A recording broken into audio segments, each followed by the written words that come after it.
Dear friends, welcome back our channel Educational and Motivational Hub Nagar Karnal. How are you friends? మీరంతా క్షేమంగా సుఖంగా ఉండాలని మనస్ఫూర్తిగా కోరుకుంటున్నా. డియర్ ఫ్రెండ్స్, నా వీడియోలు ఆదరిస్తున్న మీ అందరికీ హృదయపూర్వక కృతజ్ఞతలు. ఈ వీడియోలో స్పిరిచువాలిటీలో భాగంగా స్వేచ్ఛ గురించి, అదేవిధంగా స్పోకెన్ ఇంగ్లీష్ 1 1 2 3 4 స్ట్రక్చర్స్ గురించి చర్చించుకుందాం. వీడియో చాలా బాగుంటుంది, అందరూ లైక్ చేయండి, చివరి వరకు చూడండి. ఓకే ఫ్రెండ్స్, స్వేచ్ఛ అంటే ఏమిటి? ఫ్రీడమ్ అంటే ఏమిటి? స్వేచ్ఛ కోసం ప్రాణాలు సైతం పక్కన పెట్టండి అని ఓషో మహాశయుడు ఎందుకు అన్నాడు? స్వేచ్ఛ అంటే అడ్డంకులు లేకుండా, రెసిస్టెన్స్ లేకుండా, ఒకరు కోరుకున్నట్లు వ్యవహరించే, మాట్లాడే మరియు ఆలోచించే హక్కును సూచిస్తుంది. ఇది విస్తృత భావనలో, సామాజిక కోణంలో నిర్వచించబడింది. ఇతరులకు ఇబ్బంది కలగకుండా స్వతంత్రంగా ఉండడం లేదా స్వయం ప్రతిపత్తి కలిగి ఉండడము స్వేచ్ఛ. ఇక్కడే చాలామంది పొరపాటు చేస్తున్నారు.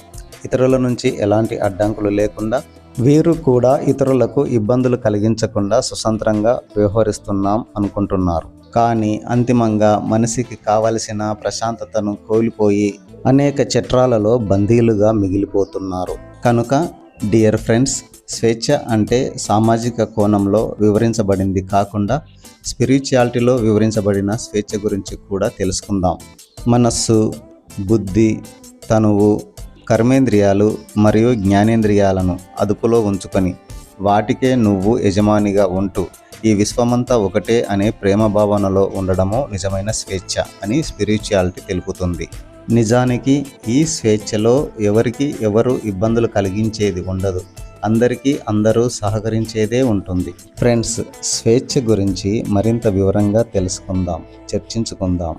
నీటిలో నివసించే ప్రాణులు, నీటిలో నివసించే జంతువులు ఆ నీటి ప్రవాహానికి ఇబ్బంది పడి ఈ నీరే లేకుంటే నేను ఇంకా మరింత స్వేచ్ఛగా ఉంటుంటి అనుకుంటే వాటికి ఆధారమే లేకుండా పోతుంది.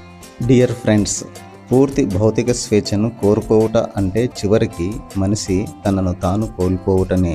స్వేచ్ఛ గురించి డాక్టర్ బిఆర్ అంబేద్కర్, గౌతమ బుద్ధుడు, జీసస్, శ్రీకృష్ణుడు, ఇమాన్యుయల్ కాంట్ అనే ఫిలాసఫర్, అదేవిధంగా ఎందరో మహానీయులు మాట్లాడారు. ఎవరు మాట్లాడినా అంతిమంగా మానసిక ప్రశాంతత గురించే తెలుస్తుంది. మానవతా విలువలు, నైతిక ఆధ్యాత్మిక విలువల స్థాపన కానిదే నిజమైన స్వేచ్ఛ రాదు. డియర్ ఫ్రెండ్స్, స్వేచ్ఛ పేరుతో కొందరు సోమరితనానికి, మరికొందరు బానిసతనానికి అలవాటు పడతారు. మరికొందరు చెడు అలవాట్లకు వ్యసనపరులు అవుతారు. స్వేచ్ఛ పేరుతో మొబైల్ స్క్రీన్లకు, టీవీ స్క్రీన్లకు, కంప్యూటర్ స్క్రీన్లకు, థియేటర్ స్క్రీన్లకు అతుక్కపోతారు. విలువైన సమయాన్ని కోల్పోతారు. ఇలాంటి వారు క్రమంగా ఉన్న అవకాశాలను, ఉన్న సౌకర్యాలను సద్వినియోగపరచుకోకుండా తనకు ఇంకా ఏదో కావాలని, తనకు ఇంకా ఏదో లోటు ఉందనే భావనకు చేరుతారు. వీరు జీవితంలో ఏదీ సాధించకుండా రోజులను గడుపుతూ ఉంటారు. వీరిలో క్రమంగా నవజీవన చైతన్య హార్మోన్లు అయినటువంటి డోపమిన్, మెలటోనిన్, సెరటోనిన్, ఆక్సిటోసిన్ అనే హార్మోన్ల స్రావం తగ్గిపోతుంది. వీరికి క్రమంగా సంతోషం కనుమరుగు అయ్యి జీవితం దుఃఖభరితం అవుతుంది. కనుక డియర్ ఫ్రెండ్స్, అనవసరమైన విషయాలలో తలదూర్చకుండా ఉన్న అవకాశాలను, సౌకర్యాలను సద్వినియోగపరచుకుంటూ ఓర్పుతో, నేర్పుతో, పట్టుదలతో సరైన మార్గంలో ముందుకు వెళ్తూ చిన్న లక్ష్యాలను సాధిస్తూ పెద్ద లక్ష్యం వైపు సాగిపోతుండాలి. ఫ్రెండ్స్, స్వేచ్ఛను మీరు మీ జీవితంలో మరింత ఉన్నత స్థితికి చేర్చేలా ఉపయోగించుకోండి. మీ స్వేచ్ఛతో మీరు గెలవాలి, పతనం చెందకూడదు, ఓడిపోకూడదు. మీ గెలుపు, మీ విజయం మీ తల్లిదండ్రులకు ఒక కానుక అవ్వాలి, 10 మందికి ప్రేరణగా నిలవాలి. డియర్ ఫ్రెండ్స్, బుద్ధుని ఆధ్యాత్మిక మార్గం మన జీవితానికి వెలుగునిస్తుంది, మనకు గెలుపునిస్తుంది. ఒక్కసారి ప్రయత్నం చేసి చూడండి. డియర్ ఫ్రెండ్స్, పక్షి గాలిలో ఎగరటానికి ఆధారం గాలి.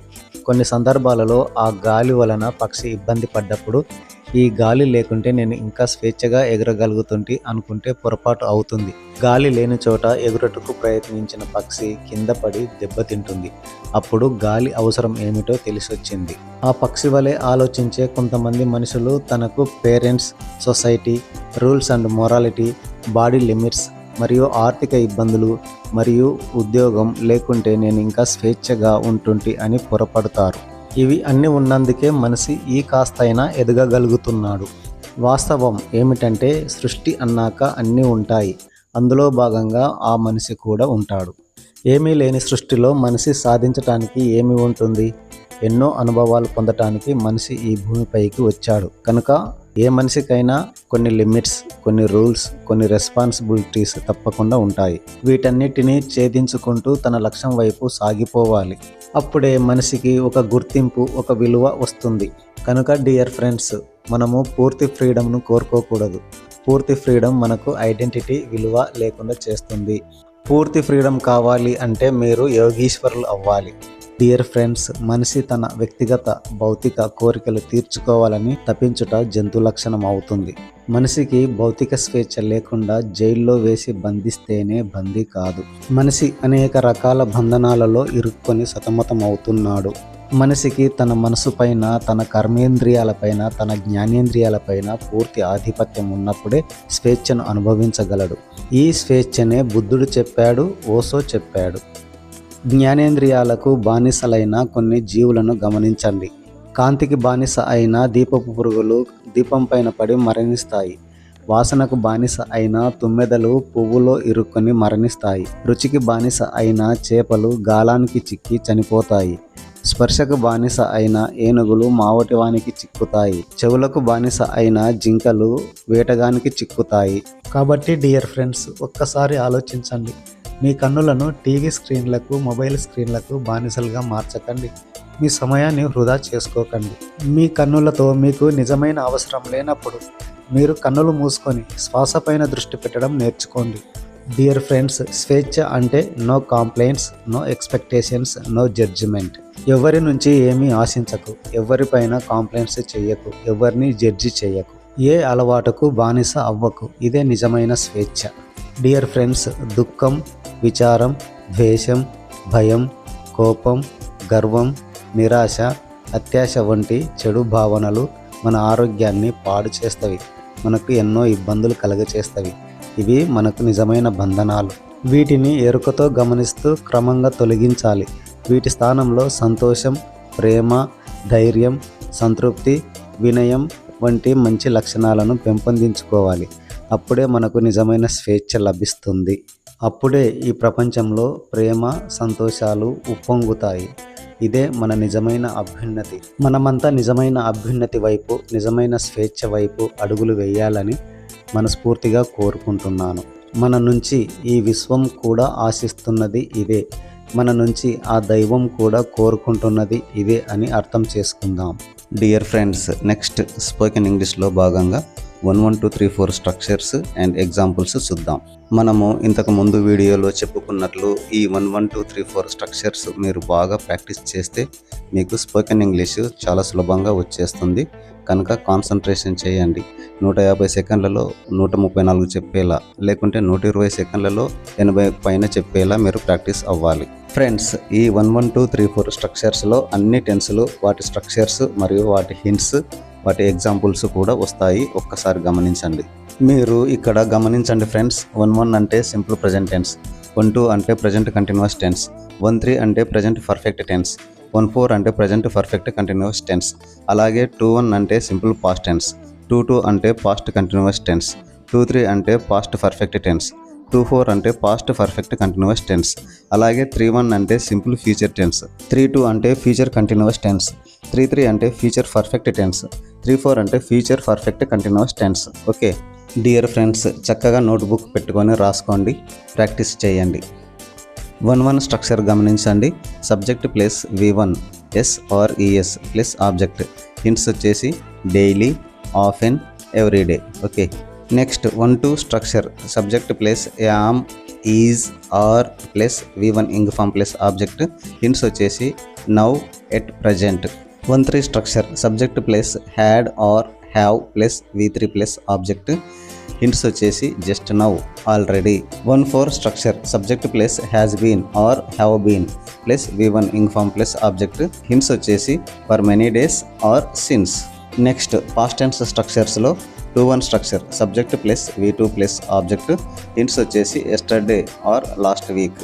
2, 2 structure. Subject plus was or were plus V1 ing form plus object.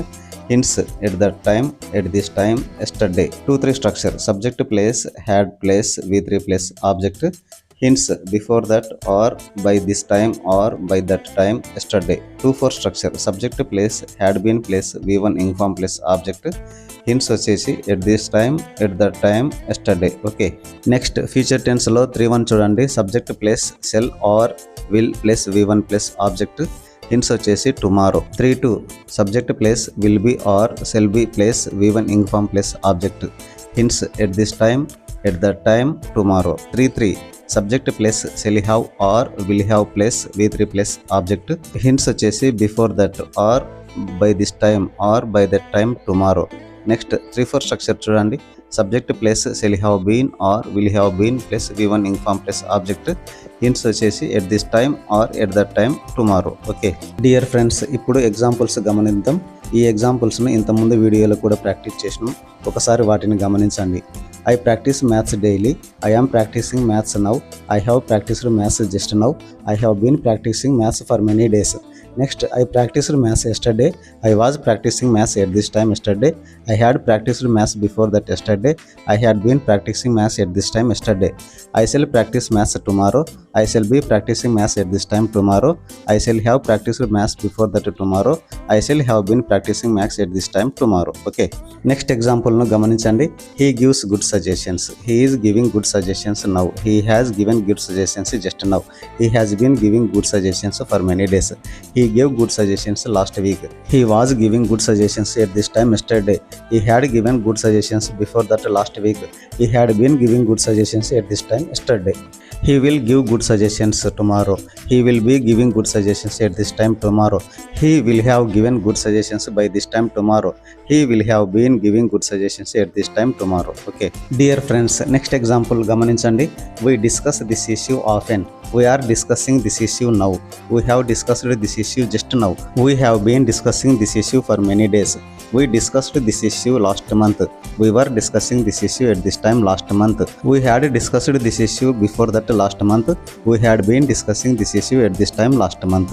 Dear friends, I మరియు we అనే సబ్జెక్టులకు ఫ్యూచర్ టెన్స్లో విల్ బదులు షెల్ ఉపయోగిస్తే లాంగ్వేజ్ ఇంకా చాలా బాగుంటుంది. అలా ఉపయోగించండి. Okay, we shall discuss this issue tomorrow. We shall be discussing this issue at this time tomorrow. We shall have discussed this issue before that tomorrow. We shall have been discussing this issue at this time tomorrow. Okay my dear friends, language చాలా ఫ్లూయెంట్గా రావాలి అంటే orally practice బాగా చేయండి. Okay friends, 1 1 2 3 4 స్ట్రక్చర్స్లో ఇంకా కొన్ని examples, వాటి యొక్క verb 3 రూపాలు గమనించండి. ఫ్రెండ్స్, ఇక్కడ ప్రతి ఎగ్జాంపుల్ చివర మరొక సబ్జెక్ట్ కూడా ఇవ్వబడింది. ఆ సబ్జెక్టుతో కూడా మీరు ఓరల్లీ ప్రాక్టీస్ బాగా చేయండి. Okay, Sandhya discusses this issue. Discussed that MLA supports this bill. Supported. They neglect this work. Neglected. They draw good pictures. Drawn. Manasa takes fruits daily. Took taken. Mohan faces financial problems. Faced. Geeta sings songs daily. Sung. Satyam follows this time table. Followed. We speak English. Spoken. Navin spends money. Spent. They demolish buildings. Demolished. I do exercise daily. Did, done. Okay dear friends, నా వీడియోలు ఆదరిస్తూ నన్ను ప్రోత్సహిస్తున్నందుకు మీ అందరికీ హృదయపూర్వక కృతజ్ఞతలు తెలియజేస్తున్నాను. Thank you very much friends.